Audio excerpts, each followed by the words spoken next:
Nandito kami ngayon sa Balsan at magbubudol fight kami. Ang ganda pala dito. This is my first time to go here. May kasama kaming madoging pogi at maganda si Pinkay. Ang lakas ng agos ng tubig dito, guys. Oh. Look at that. Ang laki ng tubig kasi nga siging ulan-ulan. Yan. Si Ray na maingay. Nakita niya naman ng kanyang ano. Ay, nakakita ka ng karne.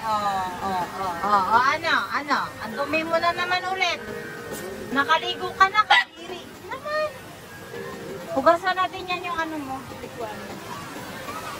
Ayan guys, so ang ganda. Magkano yung entrance fee dito, te? Magkano yung entrance fee? 20 entrance fee per pax. Ayan guys, oh. Ang daming tao dito ngayon kasi it's Sunday. Today it's Sunday. Ang ganda dito, guys.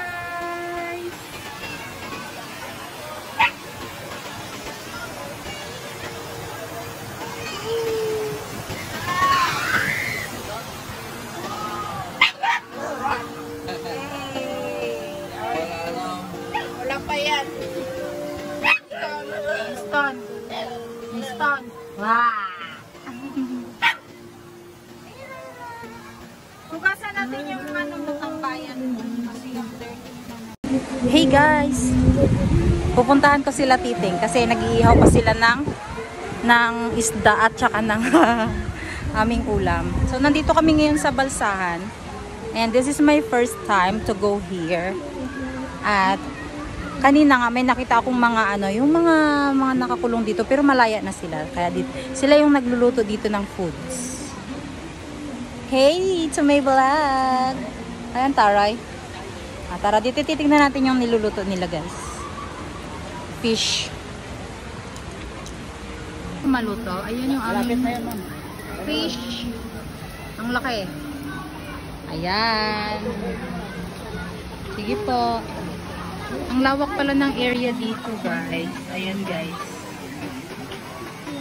Diba? Tapos ang daming naliligo ngayon dito. Ayan. Pwede kayo dito magpaihaw. Tapos, pwede din kayong mag-add ng table. Ayun yung mga tables nila. Ayun, mga tables nila. Ayan. Buti na lang kayo lumit na. Kaya hindi na masyadong malamig. Kanina super lamig. Pero yung water super lamig, diba? Yes. At ito yung aming fish. Grabe, ang laki. Hindi naman. Oh my gosh. Super laki, guys, ng aming ulam. Hindi naman. Fish. Oh, diba ang sarap maligo?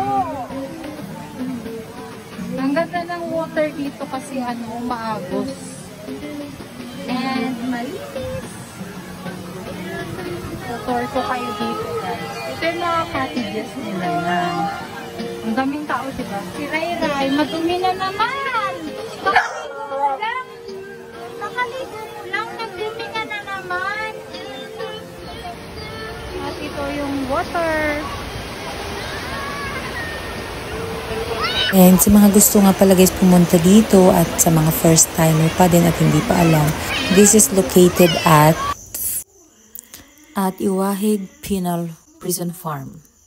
So pasok lang po kayo sa gate and then yun, may signage naman po na nakalagay sa, mababasa nyo din po yun pagdating nyo po sa way going to Balsahan. Nakalagay din po doon sa signage nila.